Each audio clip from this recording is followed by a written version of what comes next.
श्री शिवाय नमस्तुभ्यम। पंचपुष्प शिव महापुराण कथा में गुरुजी ने एक सर्वश्रेष्ठ उपाय बताया था जो कि सदाबहार के फूल का था।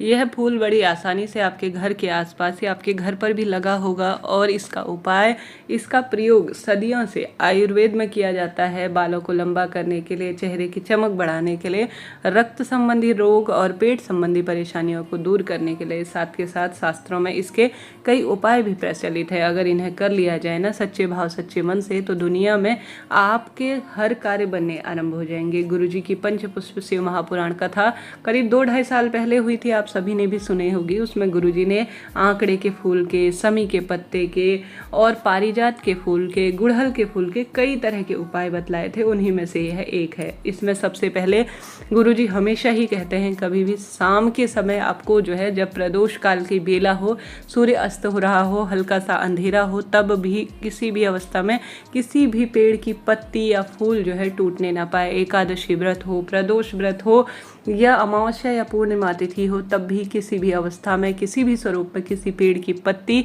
या फूल न टूटने पाए। आपसे यह ध्यान रहे, भले ही आपका कितना भी बड़ा व्रत चल रहा हो, वह परिपूर्ण नहीं होगा, वह खंडित हो जाएगा अगर किसी पेड़ की भूलवश भी आपसे पत्तियां टूटती है। देखिए, यह हमारे महादेव द्वारा प्रदत्त एक अमूल्य और बहुमूल्य वस्तु है जो धरातल पर विद्यमान है और प्रत्येक कण में मेरे महादेव का वास है। शास्त्रों में व्रत करना जितना महत्वपूर्ण है, उतने ही नियमों का ध्यान भी रखना आवश्यक होता है। तो कोशिश करें जितना आपसे संभव हो।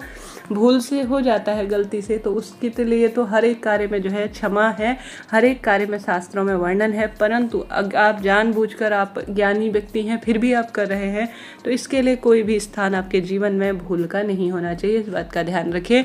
तो आप भले ही व्रत करते हो या ना करते हो, परंतु किसी भी पेड़ की पत्ती आपसे टूटने ना पाए। और शाम के समय कभी भी व्रत जो है आप करें या ना करें, परंतु किसी भी पेड़ में 5 बजे बाद जल नहीं चढ़ाना है, नहीं किसी पेड़ की पत्ती या फूल तोड़नी है। इस बात का ध्यान रखें।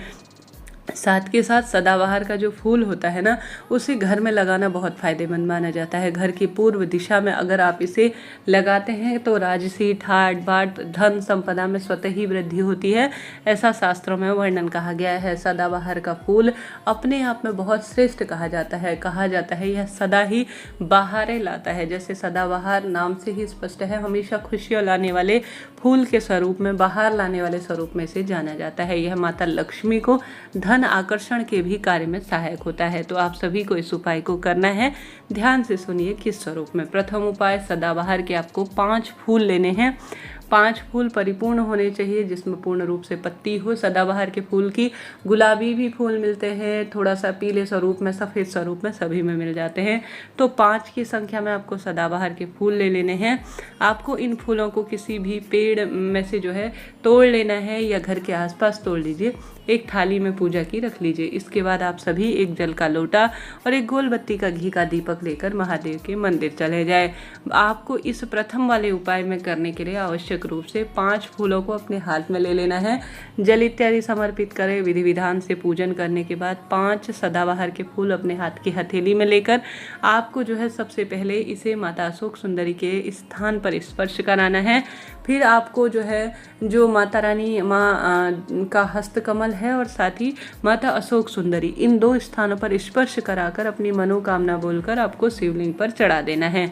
ऐसा शास्त्र प्रमाण कहता है। गुरुजी कहते हैं जो भी इस उपाय को किसी भी शुभ दिन कर लेता है ना, तो उसके जीवन में सब तरह की परेशानी स्वतः ही कट जाती है। 5 सदाबहार के फूल हर जगह उपलब्ध हो जाते हैं, तो आपको वही लेने हैं। संख्या ध्यान रखनी है, 5 की संख्या में से लेना है और 2 जगह पर स्पर्श कराना है। एक तो माता अशोक सुंदरी के स्थान पर, एक माता रानी के हस्तकमल अर्थात जो कटी भाग होता है जिस पर शिवलिंग विराजमान है, उस स्थान पर 2 स्थानों पर स्पर्श कराकर आपको शिवलिंग पर सदाबहार के 5 फूल पूर्ण रूप से समर्पित कर देने हैं। सदा सर्वदा खुशियाँ बनी रहेंगी परिवार में, आपके गलत जगह पैसा खर्च नहीं होगा और धन आगमन के भी राह खुलना स्वतः ही शुरू हो जाएंगे। तो करके देखिएगा। 5 सदाबहार के फूल का यह उपाय आपके जीवन में खुशियाँ ही खुशियाँ लाएगा। करके देखिएगा, लाभ आपको मिलेगा। तो हमने बात कर ली प्रथम उपाय की। बढ़ते हैं दूसरे जो है सदाबहार के सरल से उपाय की तरफ। यह उपाय जो है अपने आप में अमृत के बूंद के समान कहा गया है। शास्त्रों में भी सदाबहार के फूल की वर्णन और कई तरह की परिकल्पना कही गई है। सदाबहार का फूल जो है वह अपने आप में अद्भुत कहा गया है। आपने देखा होगा कई तरह के शैम्पू, साबुन, कई तरह के परफ्यूम में भी इसका इस्तेमाल होता है। तो आप सभी को घर में भी इसे लगाना चाहिए और समय समय पर महादेव का श्रृंगार भी सदाबहार के फूलों से करना चाहिए। चाहे तो 108 सदाबहार के फूल आप शिवलिंग पर समर्पित करें या अपनी इच्छा शक्ति सामर्थ्य अनुसार श्रीहरि विष्णु के चरणों में समर्पित करें या माता रानी के चरणों में समर्पित करें। सभी देवी देवताओं को सदाबहार का फूल बहुत अधिक प्रिय होता है।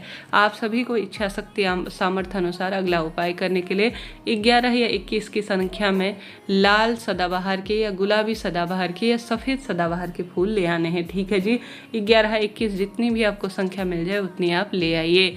किसी भी शुभ दिन ला सकते हैं। शुक्रवार ज़्यादा श्रेष्ठ रहता है, सोमवार, पूर्णिमा का दिन भी इस उपाय के लिए अति उत्तम कहा गया है। आपको 5 की संख्या में 11, 21, 51 कोई इसमें गिनती निर्धारित नहीं है कितने आपको सदाबहार के फूल लाने हैं। ठीक है जी। इसके साथ साथ आपको लेनी है 1 मुट्ठी चावल। चावल अक्षत स्वरूप में होने चाहिए, इस बात का ध्यान रखें। अक्षत जो है माता लक्ष्मी के स्वरूप में जाने जाते हैं और चंद्रमा से भी संबंध रखते हैं। तो 5 आपको चावल लेने हैं और सदाबहार के फूल लेने हैं। एक रुमाल के स्वरूप में लाल कपड़ा ले लेना है। लाल कपड़ा आप एक छोटा सा ले लीजिए, ज़्यादा बड़ा नहीं, नया पुराना सब चलेगा, परंतु साफ सुथरा होना चाहिए। उसे आपको अपने घर के मंदिर में माता लक्ष्मी का ध्यान करते हुए ओम महालक्ष्मी च विद्महि विष्णु पत्नी च धीमहि तन्नो लक्ष्मी प्रचोदयात इस मंत्र का भी जाप कर सकते हैं। आपको लंबी बत्ती का दीपक माता लक्ष्मी के निमित्त जो है अपने घर के मंदिर में घी का लगा देना है उपाय को करते हुए। फिर आपको उस लाल कपड़े के ऊपर एक छोटा सा स्वास्तिक बना लेना है हल्दी का। ठीक है, हल्दी का आप स्वास्तिक बना लीजिए लाल कपड़े के ऊपर। उसमें आप सभी को जो है जो आपने जो सदाबहार के फूल रख लिए हैं ना वह रख देने हैं अपनी मनोकामना कहते हुए कि मेरे घर में धन की कमी दूर हो, व्यापार में वृद्धि हो, संतान कामना, रोग मुक्ति और साथ ही बच्चों के विवाह की इच्छा व्यक्त करते हुए 5 या 7 या 11 की जितने भी लाए हैं आपको वह जो है लाल फूल रख देने हैं। उस लाल कपड़े में थोड़ा 1 मुट्ठी चावल भी रख देना है। साथ के साथ हल्दी के स्वास्तिक के ऊपर भी ये सारी चीज़ें रखनी है, इस बात का ध्यान रखिए। और मात्र 1 सुपारी आपको रख देनी है। ठीक है जी, 1 सुपारी और साथ ही आपको फूल रख देने हैं जो सदाबहार के फूल, और थोड़ा सा चावल आपको रख देने हैं। निरंतर आप सभी माता लक्ष्मी का ध्यान करें इस उपाय को करते हुए। उसके बाद आप इसे एक पोटली के स्वरूप में बांध लीजिए, अर्थात कलावा हो, कच्चा सूत हो, उससे इस पोटली को बांध लेना है। बांधने के बाद आप सभी को इस पोटली में रोली, चंदन, मूली, अक्षत सभी चीज़ें समर्पित करनी है। समर्पित करने के बाद किसी भी माता लक्ष्मी और जो है जो श्रीहरि विष्णु हैं उनके मंदिर में अपनी मनोकामना कहते हुए गुरुजी कहते हैं जो व्यक्ति समर्पित कर देता है ना उसके जीवन में कभी गलत जगह पैसा खर्च नहीं होता, धन की कमी दूर होती है और व्यापार में गति होती है। तो करके देखिएगा, लाभ आपको मिलना है। इस तरह से जानकारी थी। हर हर महादेव।